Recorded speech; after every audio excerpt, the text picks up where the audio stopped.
बोलो बांके बिहारी लाल की जय। कार्तिक माटन का 11वां अध्याय। एक बार सागर पुत्र जलंधर अपनी पत्नी विंदा सहित असुरों से सम्मानित हुआ सभा में बैठा था।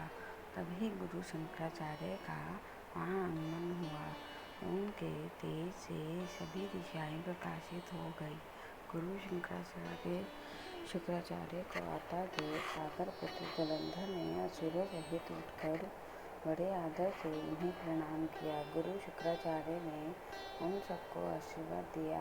फिर जलंधर ने उन्हें एक दिव्य आसन पर बिठाकर स्वयं भी आसन ग्रहण किया। फिर सागर पुत्र जलंधर ने उनसे विनम्रता पूर्वक पूछा, हे गुरुजी, आप हमें यह बताने की कृपा करें कि राहु का सिर किसने काटा था। इस पर दैत्य गुरु शुक्राचार्य ने विरोचक पुत्र हिरण्यकश्यप और उसके धर्मात्मा पौत्र का परिचय देकर देवताओं और असुरों द्वारा समुद्र मंथन की कथा संक्षेप में सुनाते हुए बताया कि जब समुद्र से अमृत निकला तो उस समय देवपुत्र बनाकर राहु भी पीने बैठ गए। इस पर इंद्र के पक्षपाती भगवान विष्णु ने राहु का सिर काट डाला। अपने गुरु के मुख से इसी प्रकार के वचन सुनकर जलंधर के क्रोध की सीमा न रही। उसके नेत्र लाल हो गए। फिर उसने अपने धर्मधस्मर नामक दूत को बुलाया और उसे शुक्राचार्य द्वारा सुनाया गया वृत्तांत सुनाया। तत्पश्चात उसने धस्मर को आज्ञा दी कि तुम शीघ्र ही इंद्रपुरी में जाकर इंद्र को मेरी शरण में लाओ। धस्मर जलंधर का बहुत आज्ञाकारी और निपुण दूत था। वह जलंधर ही इंद्र की सुधर्मा नामक सभा में जा पहुंचा और जलंधर के शब्दों में इंद्र से बोला, हे देवता धाम, तुमने समुद्र का मंथन क्यों किया और मेरे पिता के समस्त रत्नों को क्यों ले आए। ऐसा करके तुमने अच्छा नहीं किया। यदि तू अपना भला चाहता है तो अब उन सब रत्नों एवं देवताओं सहित मेरी शरण में आ जा, अन्यथा मैं तेरे राज्य का ध्वंस कर दूंगा। इसमें कुछ भी मिथ्या नहीं है। इंद्र बहुत विस्मित हुआ और कहने लगा, पहले मेरे भय से सागर ने सब पर्वतों को अपनी कुर्सी में क्यों स्थान दिया और उसने मेरे शत्रु दैत्यों की क्यों रक्षा की। इसी कारण मैंने उनके सब रत्न हरण कर लिए। मेरा द्रोही सुखी नहीं रह सकता, इसमें संदेह नहीं। इंद्र की ऐसी बात सुनकर वह दूत शीघ्र ही जलंधर के पास आया और सब बातें कह सुनाई। उसे सुनते ही वह दैत्य मारे क्रोध के अपने ओष्ठ फड़फड़ाने लगा और देवताओं पर विजय प्राप्त करने के लिए उसने उद्योग आरंभ कर दिया।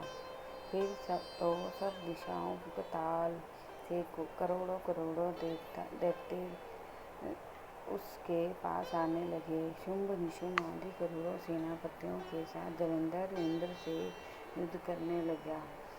शीघ्र ही इंद्र के नंदन वन में उसने अपनी सेना उतार दी। वीरों की शंख ध्वनि और गर्जना से इंद्रपुरी गूंज उठा। अमरावती छोड़ देवता उससे युद्ध करने चले। भयानक मारकाट हुई। असुरों के गुरु आचार्य शुक्र अपनी मृत संजीवनी विद्या से और देव गुरु बृहस्पति द्रोणागिरी से औषधि लाकर जलाते रहे। इस पर जलंधर ने क्रुद्ध होकर कहा कि मेरे हाथ से मरे हुए देवता जी कैसे जाते हैं। जलाने वाली विद्या तो आपके पास है। इस पर शुक्राचार्य ने देवगुरु द्वारा द्रोणाचार्य से औषधि लाकर देवताओं को जिलाने की बात कह दी।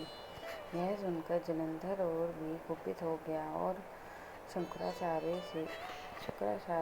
जी ने कहा, यदि शक्ति हो तो द्रोणागिरी को उखाड़ कर समुद्र में फेंक दूं। तब मेरे कथन की सत्यता प्रमाणित हो जाएगी। इस पर जलंधर कुपित होकर जल्द ही द्रोणागिरि पर्वत के पास पहुंचा और अपनी भुजाओं से पकड़कर द्रोणागिरि पर्वत को उखाड़ कर समुद्र में फेंक दिया। यह तो भगवान शंकर का तेज था, इसमें जलंधर की कोई विचित्रता नहीं थी। तत्पश्चात यह सागर पुत्र युद्ध भूमि में आकर बड़े तीव्र गति से देवताओं का संहार करने लगा।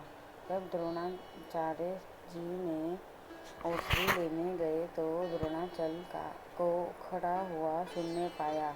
वह भयभीत हो देवताओं के पास आए और कहा कि युद्ध बंद कर दो, जलंधर को अब नहीं जीत सकोगे। पहले इंद्र ने शिवजी का अपमान किया था।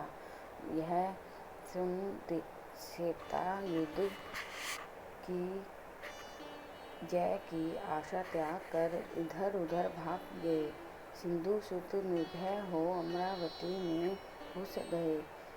इंद्र आदि सब देवताओं ने गुफाओं में शरण